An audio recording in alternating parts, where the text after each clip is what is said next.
దర్శకుడు మెహర్ రమేష్ గతంలో మెగాస్టార్ చిరంజీవితో భోళా శంకర్ సినిమా తీసి ఘోరమైన డిజాస్టర్ ని ఫేస్ చేశాడు. ఇప్పుడు ఆయన పవర్ స్టార్ పవన్ కళ్యాణ్ తో ఖచ్చితంగా సినిమా చేస్తానని స్టేట్మెంట్ ఇచ్చి ఫ్యాన్స్ ని షాక్ కి గురి చేశాడు.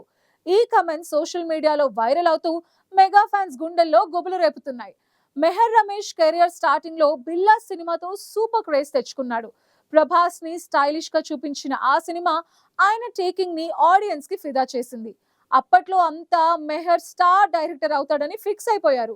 ఆ తర్వాత కంత్రి, శక్తి, షాడో లాంటి సినిమాలు ఘోరమైన ఫ్లాప్స్ తో మెహర్ కెరియర్ డౌన్ ఫాల్ అయింది. చాలా ఏళ్ళు డైరెక్షన్ జోలికి వెళ్ళని మెహర్ రమేష్ మెగాస్టార్ చిరంజీవి, భోళా శంకర్ తో ఛాన్స్ ఇచ్చారు. కానీ ఈ సినిమా కూడా బాక్స్ ఆఫీస్ వద్ద డిజాస్టర్ అవ్వటంతో మెహర్ పై సోషల్ మీడియాలో ట్రోల్స్ అండ్ విమర్శలు వచ్చాయి. ఇలాంటి ట్రాక్ రికార్డ్ తో ఉన్న మెహర్ రమేష్ ఇప్పుడు ఇంటర్వ్యూలో బిగ్ స్టేట్మెంట్ ఇచ్చాడు. తాను చిరంజీవితో సినిమా చేయాలని అనుకున్నా భోళా శంకర్ చేశా. ఇప్పుడు పవన్ కళ్యాణ్ తో 100% సినిమా చేస్తా ఫిక్స్ అయ్యానని గట్టిగా చెప్పాడు. ఈ కమెంట్స్ సోషల్ మీడియాలో వైరల్ అవుతూ పవన్ ఫ్యాన్స్ ని కంగారు పెడుతున్నాయి.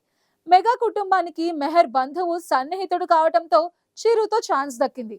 కానీ ఆ సినిమా ఫ్లాప్ అవటంతో చిరు ఇమేజ్ కి కూడా అవమానం జరిగిందని ఫ్యాన్స్ ఫీల్ అవుతున్నారు. ఇప్పుడు పవన్ కళ్యాణ్ తో కూడా మెహర్ సినిమా చేస్తే అది హిట్ అవుతుందా లేక మరో డిజాస్టర్ అవుతుందా అని ఫ్యాన్స్ భయపడుతున్నారు. పవన్ కళ్యాణ్ ప్రస్తుతం బిజీ స్కెడ్యూల్లో ఉన్నాడు. హరిహర వీరమల్లు జూలై 24న రిలీజ్ కు రెడీ అవుతోంది. సెప్టెంబర్ 25న ఓజీతో గ్యాంగ్స్టర్ అవతార్ లో బాక్స్ ఆఫీస్ ని షేక్ చేయబోతున్నాడు. అలాగే ఉస్తాద్ భగత్ సింగ్ షూటింగ్ కూడా జరుగుతోంది. ఈ బిజీ స్కెడ్యూల్లో మెహర్ రమేష్ తో సినిమాకి టైం ఇస్తాడా? ఒకవేళ ఛాన్స్ ఇచ్చినా మెహర్ గత ఫ్లాప్స్ నుంచి లెసన్స్ నేర్చుకుని పవన్ తో హిట్ కొడతాడా లేక మరో డిజాస్టర్ తో ఫ్యాన్స్ ని నిరాశపరుస్తాడా? దీనిపై సోషల్ మీడియాలో ఇప్పటికే చర్చలు మొదలైపోయాయి.